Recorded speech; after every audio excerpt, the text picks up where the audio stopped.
Okay, I've been a little behind here. We're going to do lesson 5.1, mid-segment theorem and coordinate proof. Okay, if you want to try these exercises, you can freeze the screen, try them. I'm going to pull these away so you can see if you got them right.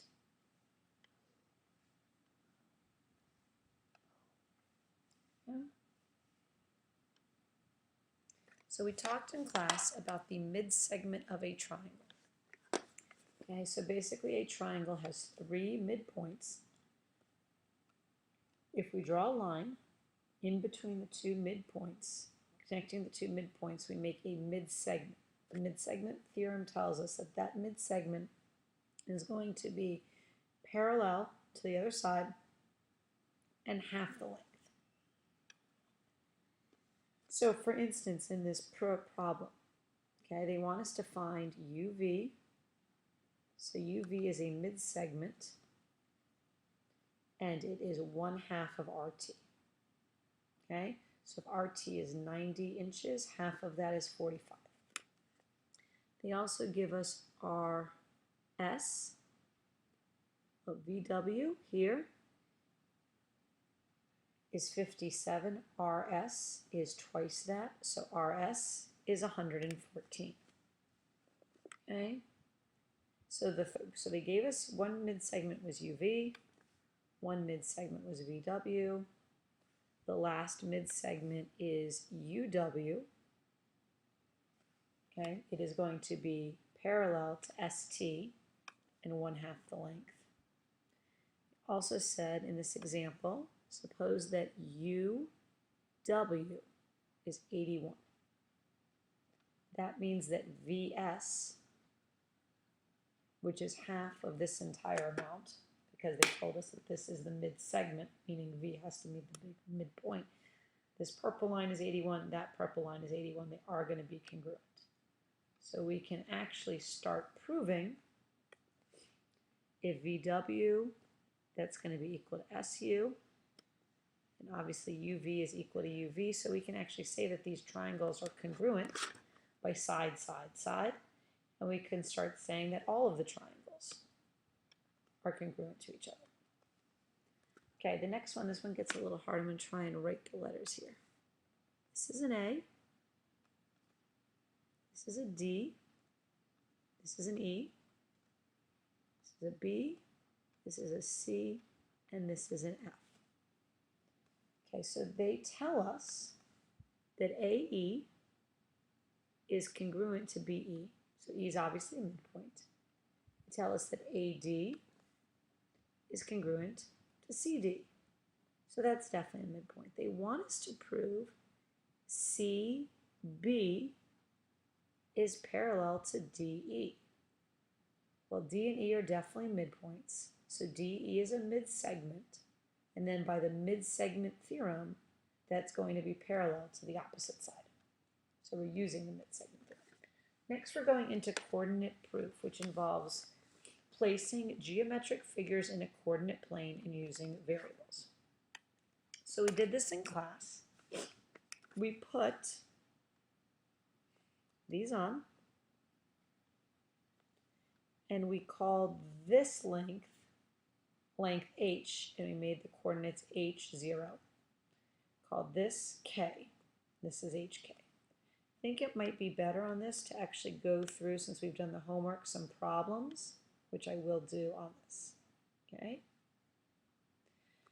We can do this problem though. If a square has vertices of 0, 0, so one of this is 0, 0. This is going to be over M up 0. So this is going to be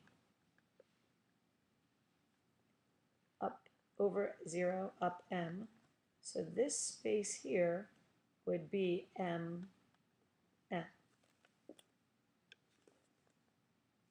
Okay. So this is here. We did this one in class. Okay. We're not going to worry about proving this. Okay, so let's go through some examples. Okay. In example 5, okay, they want us to find the coordinates of F the midpoint of OC. We have a bunch of us to do, so we can do this one. I'm going to just clip this, so I have a picture of it.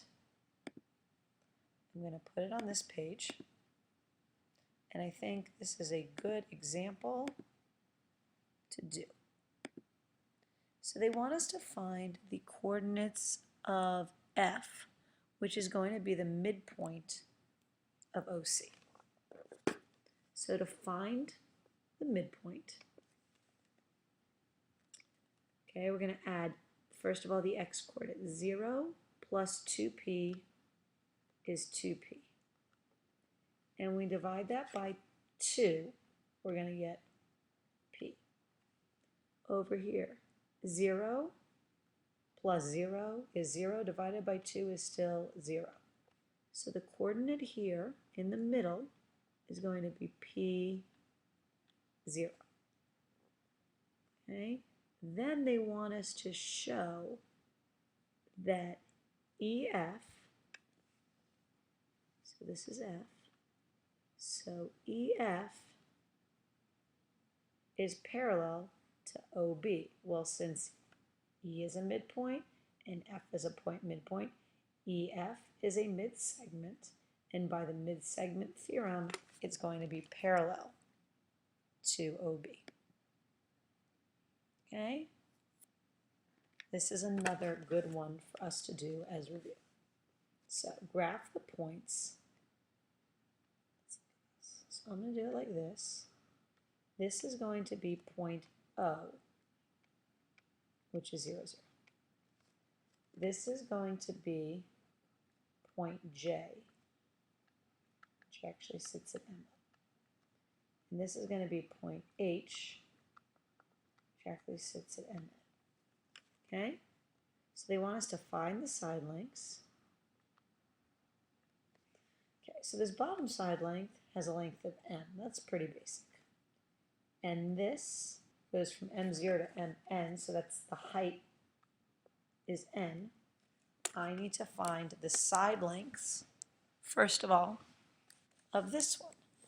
So I could do this two different ways. I could use distance formula, or since I can see this is a right triangle, and I know that because I have a horizontal line and a vertical line, I could use Pythagorean theorem. So m squared plus n squared is going to equal, I'm going to call that just c squared. So if I take the root of this, and we keep seeing this a lot, that's m squared plus n squared equals c. So that's my length. Now they want me to find the lengths and the coordinates of the midpoint. Well, this midpoint is going to be 0 plus m is m, divided by 2 is m over 2. 0 plus 0 is 0, divided by 2 is 0. So that's the coordinate of that midpoint. Okay, the coordinate here, m plus m is 2m, divided by 2, sorry, is still m. N plus 0 is n, divided by 2 is n over 2. And the coordinate here, 0 plus m is m, divided by 2 is m over 2. And 0 plus n is n, divided by 2. So those are all of your steps. That's a very good problem for going over and reviewing how to find the length of segments and also how to find the midpoint. Okay, so let's go over the daily homework quiz. If UV is 13, find RT. Well, that's going to be twice 13, so that's 26. If ST is 20, then UW is going to be half of that, is 10. If the perimeter of RST is 68 inches, find the perimeter of UVW. since this is going to be half of this, and this is going to be half of that, that's going to be half of that, it's going to be half. So that should be 34. Okay? If VW is 2x minus 4, and RS is 3x minus 3. So if this R, what? I don't remember what it VW. So VW is the shorter side. I'm guessing maybe they're comparing it to the longer side. Is it to SR? It is. So what is VW? So VW is the shorter side. So if I do 2 times the shorter side, so 4x minus 8, that equals 3x minus 3. So subtract 3 from both sides, I get x. I add 8 to both sides, I get 5. So let's make sure this works. So this should be 2 times 5 is 10, minus 4 is 6. And this should be 3 times 5 is 15, minus 3 is 12. So this is half of that. So that definitely works. Place a rectangle in a coordinate plane so that its vertical side, this is vertical, has a length of A. So it's this line going to be 0, A. And its horizontal has a width of 2A. So this is 0A, this is 2A, 0. This is 0, 0. And this is going to be 2A, A. Okay? So that is a really good way to review lesson 5.